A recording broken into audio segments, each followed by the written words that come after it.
The day my sister betrayed me. She poured coffee, called me her light. I'm Rachel, and that icy Manhattan morning still cuts like a blade. In our lavish boardroom, rain streaked the glass. I stood proud. Colleagues once revering me like a goddess. I was the sharpest blade, an unquenchable flame, but one cruel strike shattered it all. The boss's glare slashed my confidence. Colleagues, once allies, scorned me as filth, their silence sharper than knives. The boss demanded a private reckoning. All fled, but Anna stayed, eyes glinting with fake tears. Feigning pity, she dragged me to a cafe, pushed a latte into my hands. Voice sweet, "Rachel, you're the star. I've got your back." I swallowed her lies, thinking it salvation, but her smile, too slick, too false, froze my blood. As she strutted away, doubt pierced my heart. Instinct roared the snake around me, bared fangs. Blind trust is self-destruction. That day stole my pride, but lit a fire to burn my betrayer to ash. The day my most trusted colleague destroyed my career, she bought me coffee and told me I was her inspiration. I still remember that morning vividly. It was raining lightly in Manhattan. Drops trickled lazily down the tall windows of our conference room, matching my slowly sinking heart. The screen flashed the disappointing news our biggest client had just canceled the contract. I stood frozen, disbelief flooding through me, followed swiftly by a creeping sense of panic. James, our director, had glanced over at me, eyes narrowed, jaw tight. That look said more than words ever could. It accused me silently of incompetence. I had no answers, just confusion twisting inside me. Everything had been perfect yesterday, meticulously triple-checked by my own hands.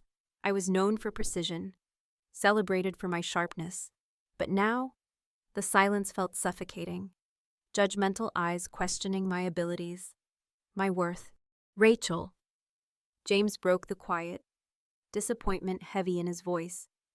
"We need to talk privately later." I nodded numbly, my throat tight, barely registering the murmurs of my team on scattering back to their desks. All but one, Anna, lingered, standing quietly by my side, her soft brown eyes swimming with what appeared to be genuine sympathy. Without a word, she placed a comforting hand on my shoulder. "Hey, it's going to be okay," she whispered gently, guiding me away from the curious stares. "Let's grab coffee." We made our way down to the bustling coffee shop across the street. As we sat at a corner table, surrounded by the hum of baristas calling names and soft chatter, Anna slid a hot cappuccino toward me.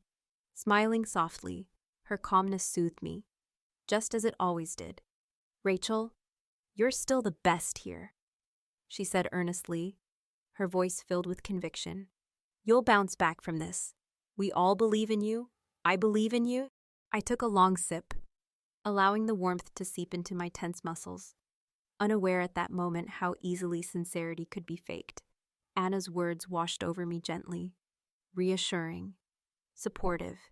She had always been my closest ally, the first to celebrate my victories and console my losses. But as she talked, I couldn't shake the tiny, nagging voice whispering quietly in the back of my mind. How did everything fall apart so suddenly? Anna smiled again, reassuringly, too reassuringly. Her expression was composed, perfectly so, just like a carefully rehearsed performance. For the first time, I felt an odd ripple beneath her kindness, something unsettling I couldn't yet name. As she stood to leave, adjusting her perfectly tailored blazer, she placed another comforting hand on mine. "Don't worry, Rachel, you're my inspiration. Remember that," she said warmly, as I watched her graceful figure slip away into the crowd outside. A sudden chill crawled down my spine. Something felt off, deeply off. My intuition whispered quietly, insistently, that the person comforting me might be the very reason I needed comforting in the first place. I dismissed the thought, shaking my head slightly at the absurdity, yet, even as I pushed it aside, a tiny part of me already knew this was only the beginning, the first whisper of betrayal masked behind a gentle smile. When you trust someone deeply, every suspicion feels like a betrayal itself, your own betrayal. a doubt creeping into places it shouldn't. But once suspicion takes root, it doesn't let go easily. After the meeting, I sat at my desk, fingers trembling slightly as I tried to retrace every step of our failed project. The bright glow of my monitor seemed harsh, almost accusing.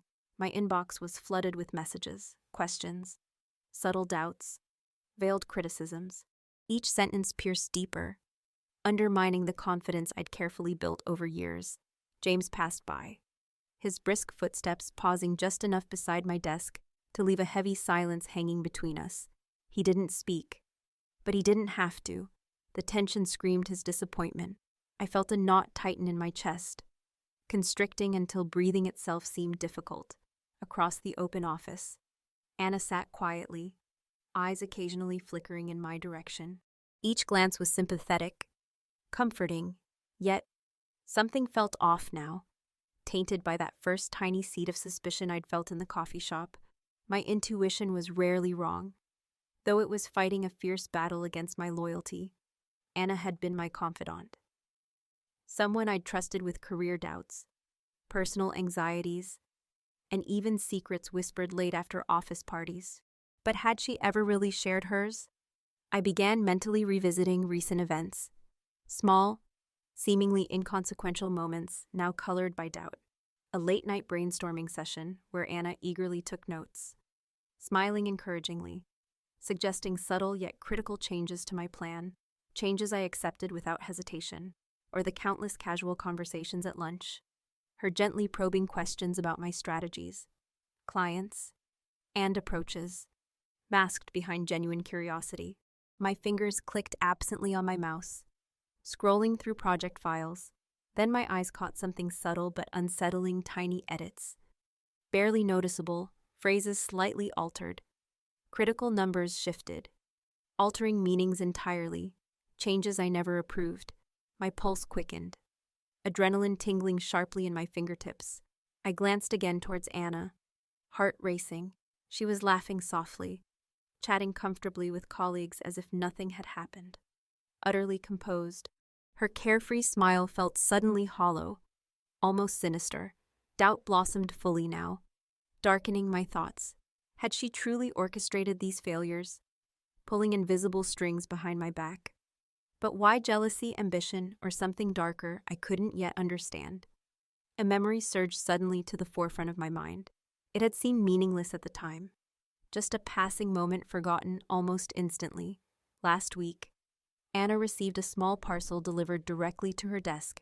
I remembered her hands trembling slightly as she took it, her face briefly losing its composed mask, replaced for an instant by panic.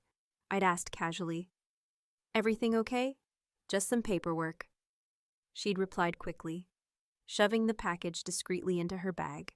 Her voice had sounded unnaturally tight, but why panic over paperwork, I realized, almost painfully, that despite our closeness, Anna rarely spoke about herself. She always deflected personal questions, skillfully shifting the focus back onto me. I knew nothing substantial about her past, her life before joining the company 2 years ago. She'd always dodged those questions gracefully, leaving me feeling intrusive for asking. Suddenly, I felt vulnerable, exposed. How had I let someone so close without ever truly knowing who she was? My instinct, now awake and fierce, whispered urgently that Anna had deliberately placed herself at the heart of my trust, quietly gathering influence, carefully planting seeds of doubt within my work. I breathed deeply, trying to steady the rush of emotion threatening to drown me. Suspicion alone wasn't proof.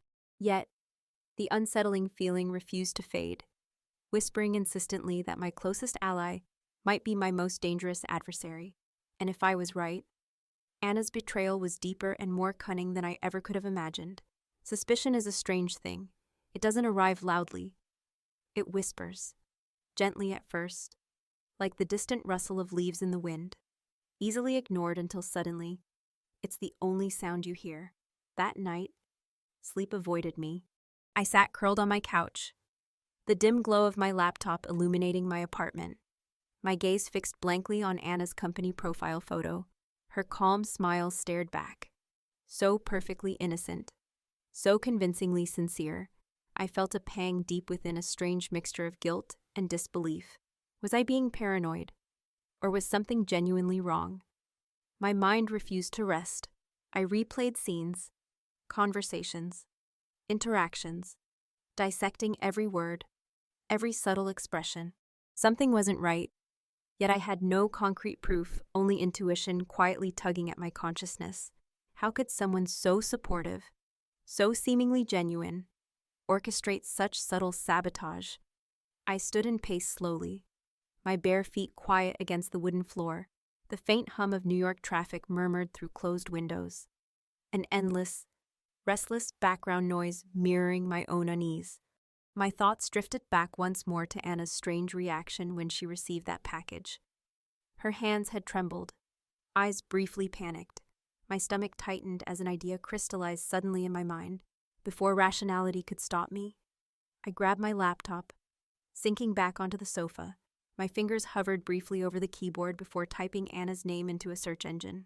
The first results were unsurprising: her professional profiles, glowing recommendations, polished images. Everything was impeccable. Too impeccable. Then I paused, a realization dawning sharply. How much did I really know about her beyond these carefully curated profiles?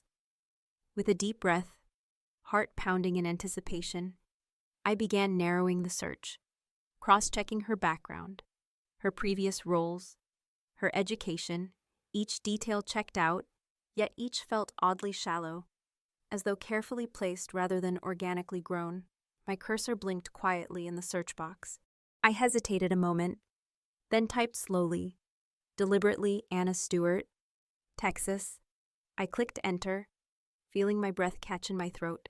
Results loaded. Initially, nothing stood out: irrelevant profiles, random mentions. Then, a small headline buried on the second page caught my eye. Emily Hartmann wanted for major corporate fraud in Houston. I almost skipped it. But something, perhaps intuition again, urged me forward. Clicking the link, I felt my pulse quicken. A grainy photo appeared, and my heart nearly stopped. It was unmistakably Anna. Younger, hair darker, eyes harder, but undeniably her. I stared in stunned silence, disbelief crashing into certainty. My mind scrambled desperately to deny the evidence. But intuition, now shouting clearly, confirmed what I'd feared most: Anna Stewart, my trusted friend and closest ally, was not who she claimed to be. My hands trembled slightly, emotions warring within me: shock, betrayal, confusion, anger. Anna had lied, not only to me but to everyone, weaving a life built on deceit and manipulation. And now, I was certain that my recent career setbacks weren't coincidental at all. They were carefully calculated moves by someone whose entire existence revolved around deception.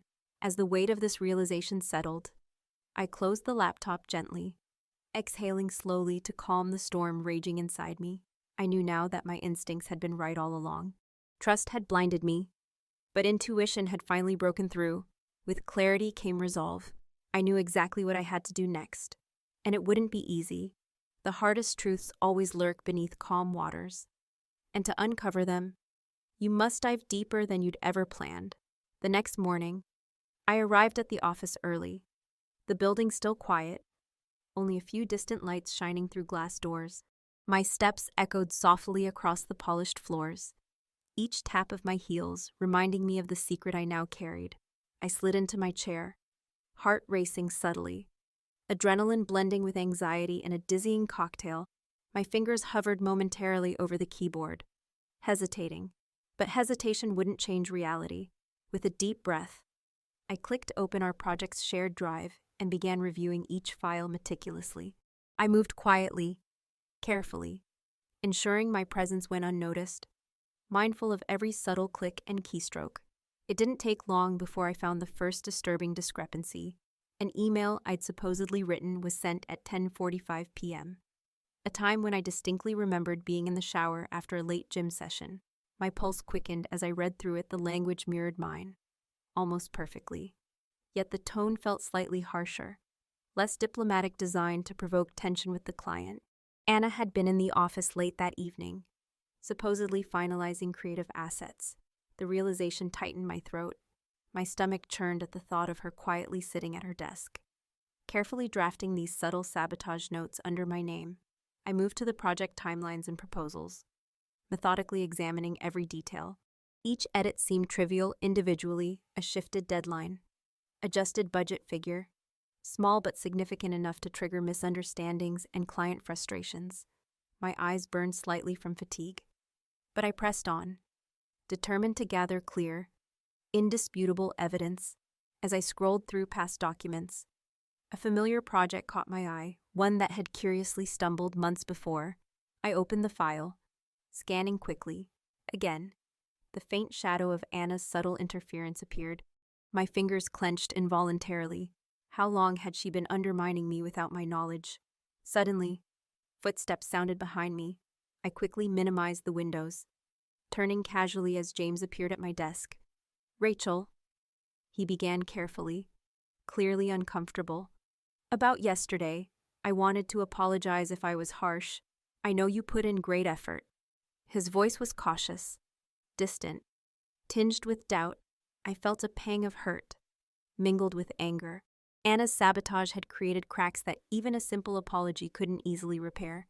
"I appreciate it," I answered calmly, masking my inner turmoil. "I'm figuring out what went wrong. I'll have clear answers for you soon." He nodded once, a faint, uncertain smile, then walked away, leaving me to stew quietly in my discoveries. My hands shook slightly, not from fear, but from the immense restraint it took to maintain composure in the face of betrayal. Across the room, Anna entered casually, greeting colleagues with her usual warmth, smiling and laughing effortlessly. Her mask remained flawlessly intact. While mine was cracking rapidly under the weight of newfound knowledge, Anna caught my gaze and smiled warmly, waving a brief, friendly hello before settling gracefully into her chair. I forced myself to smile back, the effort almost physically painful. I stared at my screen again, seeing not the files, but the shape of Anna's duplicity.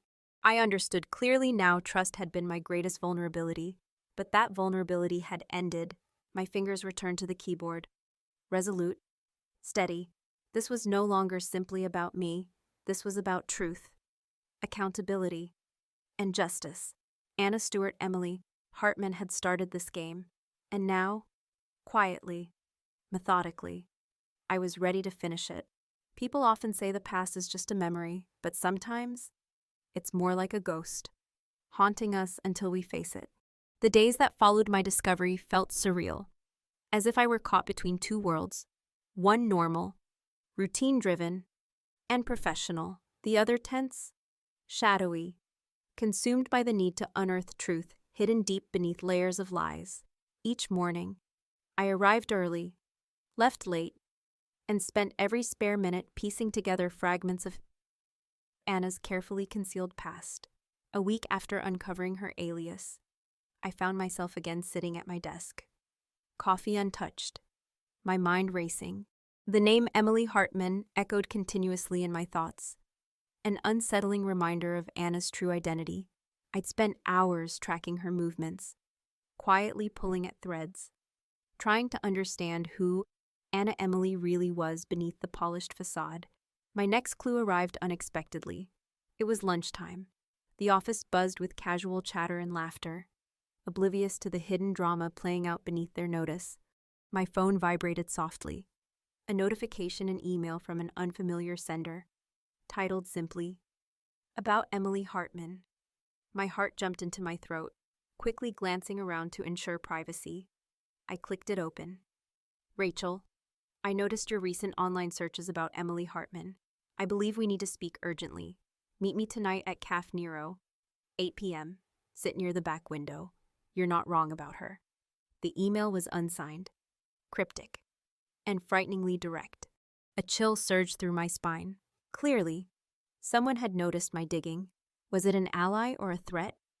I hesitated briefly, considering the risk, but curiosity and desperation won. I had to know more. That night, I arrived early at Caf Nero, selecting a seat in the shadows by the back window as instructed. My pulse fluttered nervously, every second stretching into an eternity as I watched customers come and go, each face anonymous and indifferent. Then, precisely at 8, a woman approached older, mid-40s, elegantly dressed yet visibly anxious. She glanced cautiously around before sitting opposite me. "You're Rachel." Her voice trembled slightly. I nodded slowly, swallowing hard. "And you are?" "My name is Laura Bennett," she said softly, eyes darting nervously around the calf. "I used to work closely with Emily Anna. As you know her now, I know things about her that could cost me dearly, but you deserve the truth." "Why are you helping me?" I asked quietly. She hesitated, sadness deepening her eyes. "Because Emily destroyed my career exactly as she's trying to destroy yours." Laura's words tightened painfully in my chest. I leaned forward, heart hammering. "Please, tell me everything."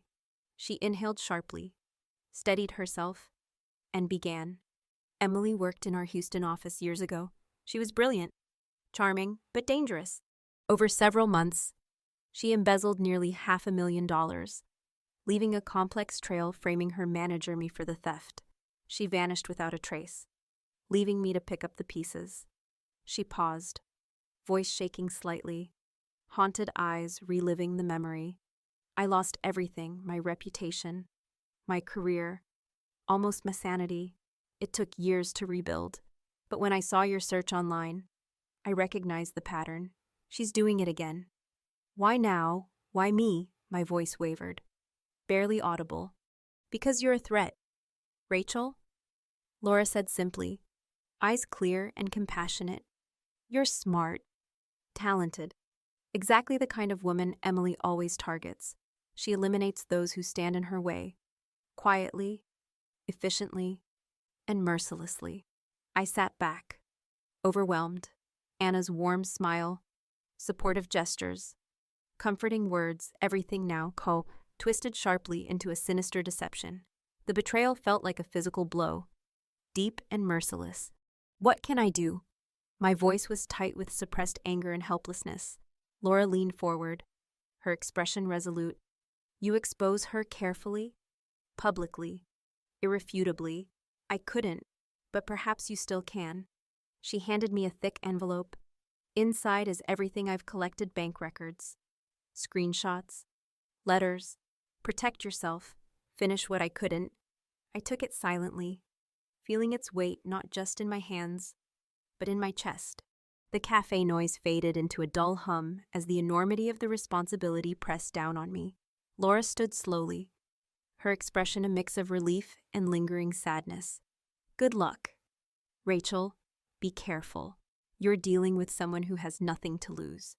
Watching her disappear into the night, I gripped the envelope tighter, knowing that the battle I'd stumbled into had escalated beyond mere suspicion and professional rivalry. Now, it was personal and dangerous. Truth is rarely gentle. When it reveals itself, it strikes swiftly, brutally, leaving you both shattered and liberated. After Laura left, I went straight home, locking my apartment door firmly behind me. My pulse raced erratically as I placed Laura's heavy envelope on my coffee table. The silence of my apartment felt deafening. Every distant siren, every creak from neighbors' footsteps echoed louder than before. Amplifying my anxiety, I exhaled slowly, calming myself just enough to open the envelope. My hands trembled slightly as I slid out documents, photographs, and letters, each a haunting fragment of Anna's hidden past. The first photograph stole my breath. It was Anna No, Emily standing confidently at a corporate gala, glass in hand, smiling brilliantly, looking every inch the rising star. Beside her stood Laura, oblivious, trusting exactly as I had been mere days ago. The image resonated deeply, a bitter reflection of my own misplaced faith. I set the picture aside and read through bank statements highlighting strange financial activities, carefully concealed embezzlements, cleverly manipulated records pointing directly toward Emily's theft. My heart tightened as I absorbed the extent of her deception. She had framed Laura seamlessly, ensuring every trail led away from her own carefully maintained FOD. I discovered police reports, court records, and eventually A clear copy of Emily's arrest warrant from Texas still active, listing serious charges of fraud, embezzlement, and forgery. The proof was devastatingly clear. Laura had also included screenshots of Emily's messages from years ago, ostful, coldly calculating, openly describing how she manipulated people's trust, using charm and subtle sabotage to eliminate rivals. Each message felt personal, as though she was mocking me directly, taunting my naive trust. As I read further, a cold realization settled up. Anna hadn't just stumbled into my life, she'd chosen me. I was the perfect target, ambitious and trusting, standing precisely where she needed to be. Anger surged inside me, a quiet, controlled rage that burned brighter with each piece of evidence. But underneath the anger lay something deeper, more profound, a heavy sadness. I mourned the trust lost, the friendship shattered, and the innocence I'd allowed myself to feel. My phone buzzed suddenly, startling me from my thoughts. Anna's name appeared on the screen. Bright and innocent, a mockery now. I hesitated briefly, then answered carefully. "Hey, Rachel." Her voice was bright, cheerful, almost painfully friendly. "Just checking in. Are you okay? You seem distracted today." I swallowed, gripping the phone tighter. Every instinct screamed to confront her. Yet I knew better. My voice was carefully composed as I replied softly. "I'm fine. Just tired. Thanks for checking in. I'm here if you need anything," she said warmly, convincingly sincere. As I hung up, my grip tightened around the phone, knuckles white. Emily Hartmann was skilled, dangerously skilled. I understood now why Laura had failed. Emily thrived on confrontation, twisting accusations into advantage. No, I had to play her own game. Patiently and methodically, I placed each piece of evidence back carefully into the envelope. Tomorrow, I'd share everything with James, carefully and discreetly, but before confronting Anna openly, I'd ensure every detail was verified, irrefutable, and perfectly clear. Tonight, as darkness filled my apartment, sleep again evaded me, but this time, anxiety gave way to clarity and determination. The shadows had been unmasked, secrets revealed, leaving me no choice but to face the betrayal head-on. The only question left was whether I could survive what came next. Every great revelation starts not with chaos, but with calm, careful preparation. For me, exposing Anna meant walking a tightrope. One wrong move, and everything could collapse. In the days following my discovery, I forced myself into a careful, deliberate rhythm. Each morning, I arrived at the office early, greeting colleagues warmly, projecting confidence and composure. Anna continued her usual routine, laughing, engaging others effortlessly, appearing oblivious to my quiet shift in demeanor. But beneath my calm exterior, tension simmered. Every friendly smile from Anna felt like a taunt, each polite exchange a test of my self-control. Yet, I knew confrontation required patience. I had only one chance to strike, and it had to be perfect.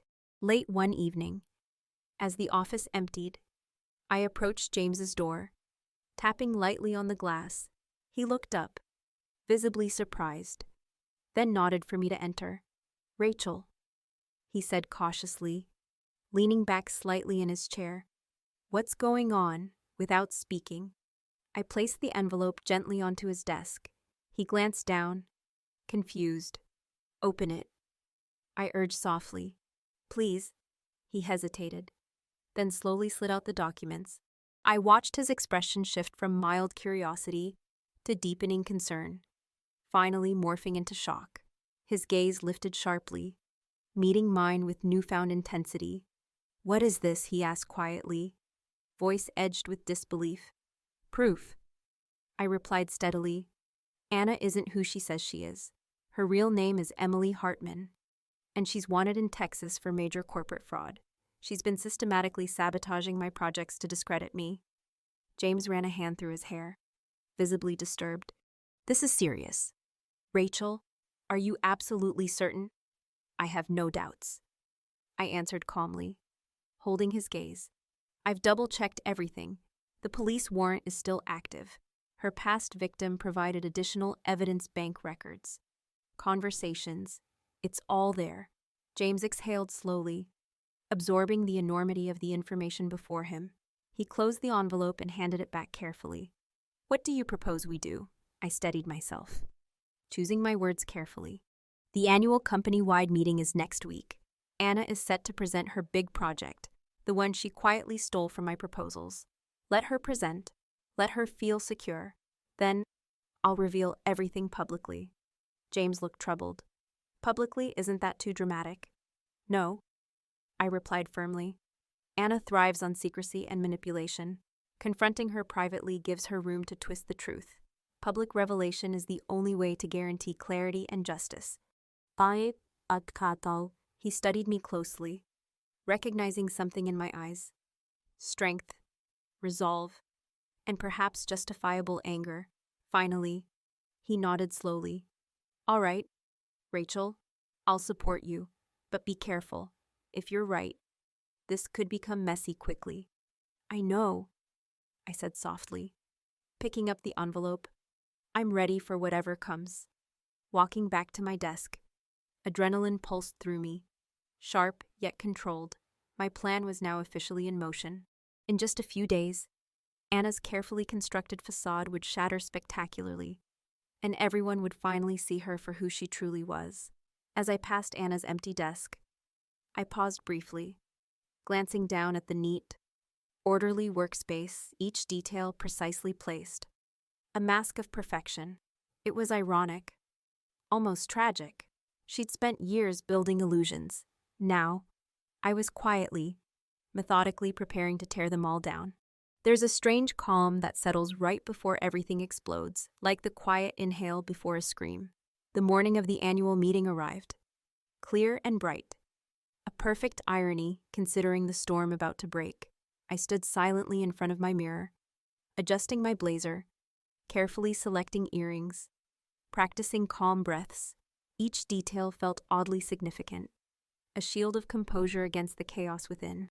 The company auditorium filled quickly, a low buzz of conversation humming through the spacious room. Colleagues exchanged pleasantries, settling into seats, oblivious to the dramatic confrontation about to unfold. My heart hammered fiercely as I took my place, forcing a polite smile when Anna entered the room, confidently greeting others as she moved gracefully toward the stage. I felt James's gaze briefly catch mine from across the room, a subtle nod signaling his unwavering support. My throat felt dry, pulse racing, yet my outward composure never wavered.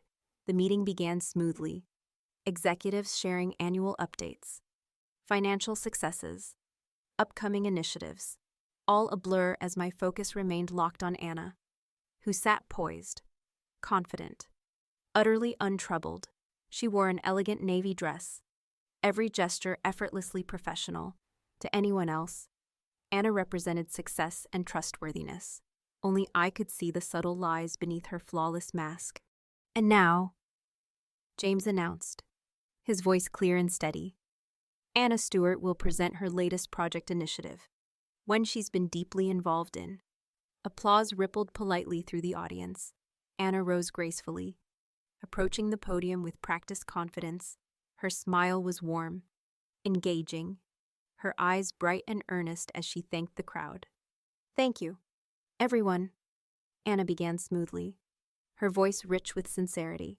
I'm proud to present a project I've passionately developed, aiming to push our company forward.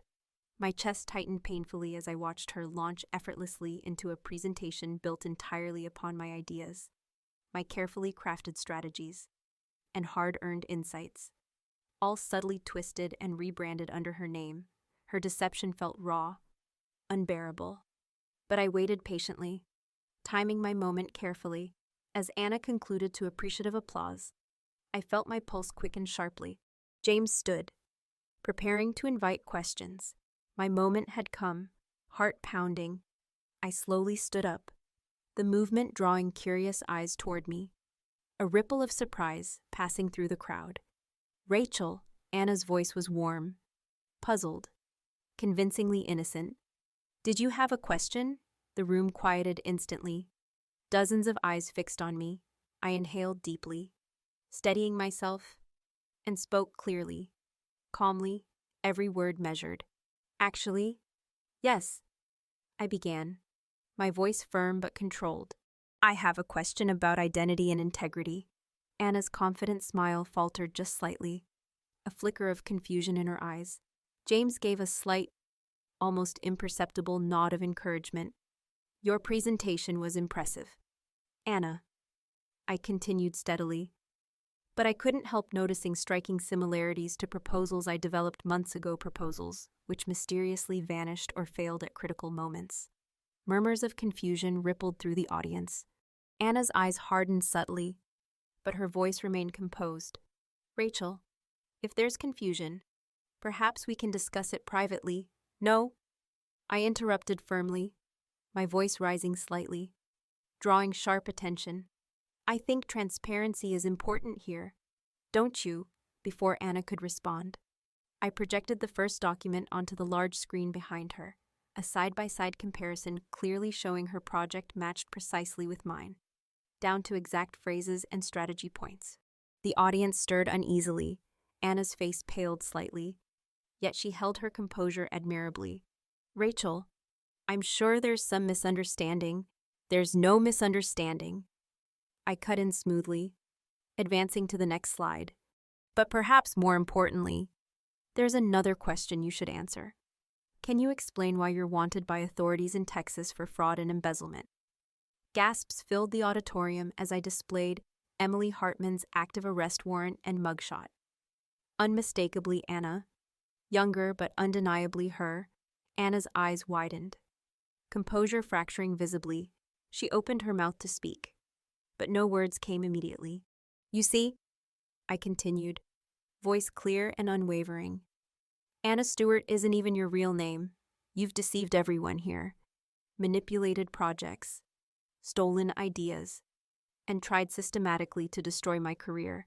Silence pressed heavily over the room, dozens of eyes shifting rapidly between Anna and me. Anna's mask finally cracked, panic flashed openly across her features as whispers grew louder. The evidence impossible to refute. Anna, Emily, you played us all. I finished steadily, meeting her stunned gaze directly. But your game ends here.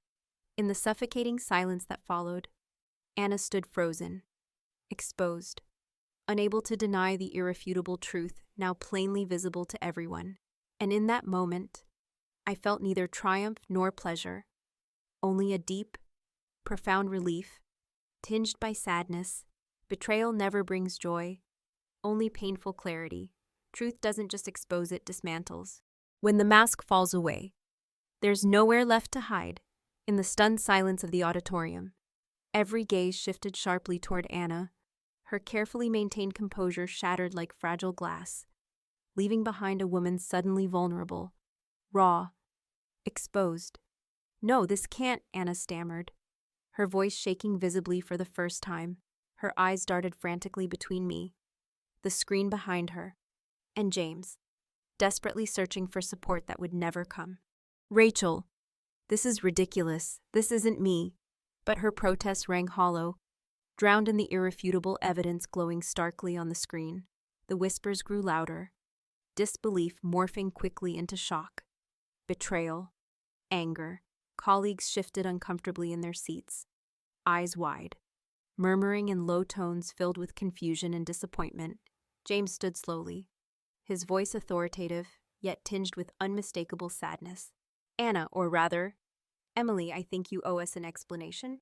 Anna's eyes widened further, panic now fully overtaking any remnants of her confident mask.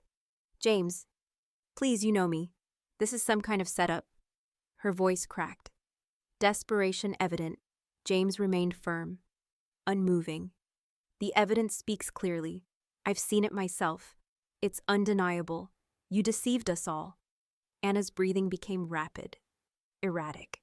She glanced around wildly, finding only silence and judgment from faces that had once trusted her implicitly. Finally, she turned sharply toward me, eyes flashing with sudden anger, her true nature finally revealed. You, she hissed bitterly, pointing a trembling finger in my direction. You did this. You've always envied me. No, I responded quietly, voice steady, yet tinged with genuine sorrow. You did this to yourself. Emily, your lies finally caught up with you. She opened her mouth to argue again, but two security officers had quietly entered, moving swiftly toward the stage. Anna's eyes widened again in realization and fear, her anger evaporating instantly. No, wait, she begged frantically, backing away from the approaching security, panic overtaking her entirely. Please, just let me explain. But there was nothing left to explain. No story left to spin. Her words faded as the officers gently but firmly guided her away from the podium. Silence hung heavily over the room, broken only by the distant sound of Anna's heels clicking anxiously down the hallway. Growing quieter until finally vanishing altogether, James exhaled deeply, visibly shaken by the entire scene. Slowly, he turned toward me, eyes filled with respect and quiet sympathy. Rachel, thank you, he said gently, sincerity clear in his voice. You handled this with remarkable courage. We're deeply indebted to you. And I nodded slowly, heart still heavy despite the clear victory.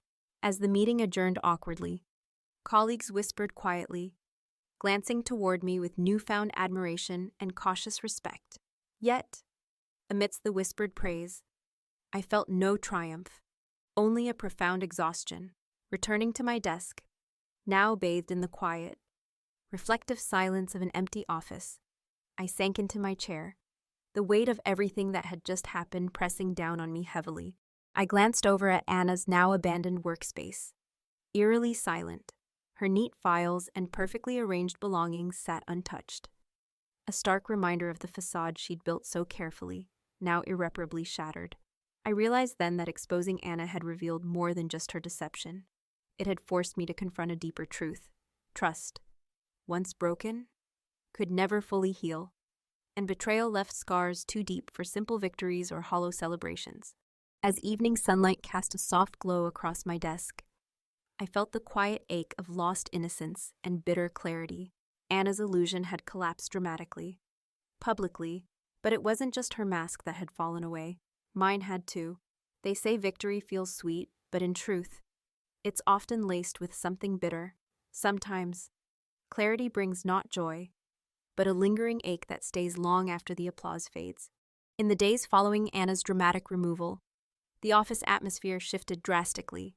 Colleagues spoke in hushed voices, casting furtive glances toward me.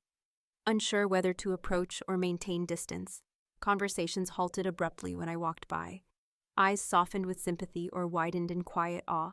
Overnight, I had gone from unnoticed professional to reluctant heroine, a role I neither sought nor comfortably embraced. James invited me to his office multiple times, expressing gratitude, apologies, and reassurances. My reputation was restored fully and publicly. There were company-wide announcements clarifying my innocence, private emails of apology, and official statements praising my integrity. Yet, beneath the sincere acknowledgments, I still felt hollow. Justice had been served, truth revealed, yet the victory tasted bitter in my mouth. One afternoon, as I sat quietly reviewing documents at my desk, I caught sight of Anna's former workspace, now empty and stripped of personal items. The vacant chair, clean desktop, silent phone, everything stood as a stark, haunting reminder of how quickly trust could dissolve into betrayal. My mind drifted involuntarily to earlier moments shared with Anna, laughter echoing down hallways, whispered confidences exchanged over coffee, mutual support during late-night projects. Each memory, once warm, now burned cold with the knowledge of her true intentions. Rachel! A soft voice interrupted my thoughts. I looked up, startled, seeing Sarah, a colleague from marketing, standing tentatively by my desk. Her eyes were cautious yet warm, tinged with empathy. Hey, I said quietly, forcing a polite smile. I just wanted you to know, Sarah began gently. Everyone here admires you for what you did. We're grateful. It must have been so hard. It was, I admitted softly, surprised at the vulnerability slipping through. But thank you. Sarah hesitated, clearly sensing my unease. If you ever want to talk about anything, I'm here. We're here. You're not alone. Okay? She smiled softly, and for the first time in days, I felt a tiny piece of the ache within ease slightly. I nodded gratefully, watching her leave with quiet appreciation. Perhaps trust could grow again, slowly and carefully, nurtured by cautious honesty rather than blind faith. Later that evening, I walked home through the quiet Manhattan streets. City lights blurred softly through misty rain. Reaching my apartment, I closed the door behind me. Standing in the quiet stillness for a moment, finally alone, I allowed myself to breathe deeply, releasing tension I hadn't realized I was holding. Yet, as silence settled around me, a quiet emptiness returned. Anna's betrayal had shaken more than my career.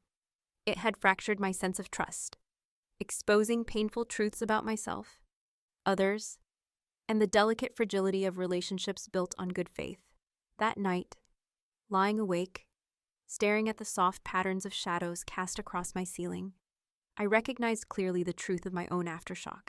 Exposing Anna had saved my career, restored my credibility, and given me justice, but it had also forever altered my perspective, leaving a permanent scar beneath the surface of victory. As I closed my eyes, sleep slowly claiming me, I understood one thing deeply. Unquestionably, truth is powerful, but it's rarely painless. Trust, once broken, is never quite the same again. Like porcelain shattered and painstakingly repaired, the cracks remain, a quiet reminder of vulnerability, strength, and growth. In the weeks following Anna's exposure, my life slowly regained a sense of normalcy.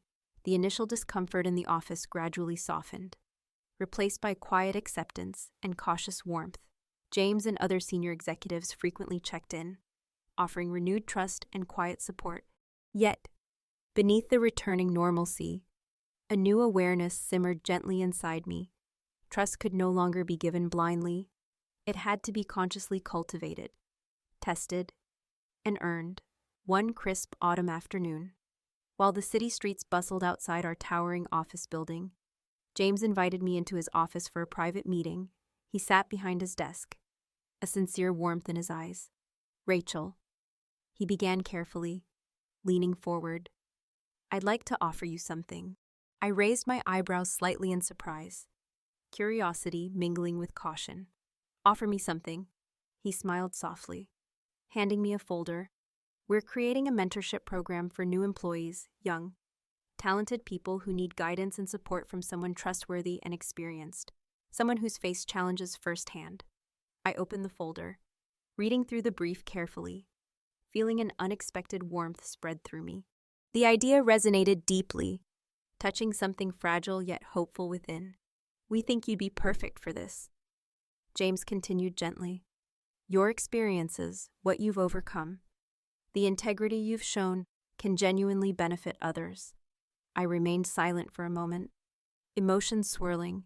I had never envisioned myself as a mentor, never imagined that my painful journey might inspire someone else's growth. Yet, the thought filled me with quiet purpose, a gentle promise emerging from the shadows of betrayal. I'd be honored. I finally replied softly, closing the folder carefully. "Truly, James, thank you." He nodded warmly. "No, Rachel, thank you for reminding us all about resilience and courage." Later that evening, I wandered again into Central Park, autumn leaves crunching softly beneath my feet, air cool and crisp, alive with possibility. I found the familiar bench and sat, pulling out the notebook I now carried everywhere. Opening to the page I'd previously written, "Trust carefully, not blindly, forgive cautiously, not recklessly, believe fully, but wisely." Pausing thoughtfully, I added carefully beneath it, "Give back generously, from lessons learned deeply." My pen lingered thoughtfully, my eyes tracing each letter with quiet conviction. Mentorship felt like redemption, a chance to turn betrayal into something meaningful, a way to transform my own scars into gentle guidance for others. Suddenly, my phone buzzed softly. It was Sarah. the colleague who had first offered kindness after everything unfolded. Her text was simple: "Dinner tonight, we'd love your company." I hesitated briefly, instinctive caution whispering softly within. But this time, I consciously pushed past the initial hesitation, texting back warmly, "I'd love that. See you soon." Closing my notebook, I rose from the bench, a quiet confidence blooming within me. Trust would always carry risks, but I realized now it also offered something profound: the chance to rebuild, to reconnect, to heal if given wisely. With eyes wide open, that evening, laughter echoed softly around Sarah's cozy apartment as we shared stories, pizza, and gentle camaraderie. For the first time in months, I felt genuinely connected, no longer isolated by betrayal, but welcomed openly into friendship. Later that night, walking home beneath a quiet sky filled with stars, I felt a sense of peace settling within, a calm born not from forgetting, but from understanding, acceptance, and renewal. Anna's betrayal had forced me through pain, but that pain had sharpened my insight, deepened my empathy, and ultimately made me wiser, stronger. Pausing briefly beneath the warm glow of a street lamp, I glanced upward into the endless night, breathing in deeply the cool autumn air. Trust would always carry scars, yet scars themselves could become reminders not just of wounds inflicted, but of strength reclaimed. In the end, betrayal had not diminished me. Instead, it had shaped me into someone capable of carrying past wounds gently, purposefully, and using those lessons to guide others. And that, I thought quietly, was perhaps the truest measure of healing. Thank you all for watching this video. Please comment and let me know what you think about this story. Please like and subscribe to watch more great content on my channel.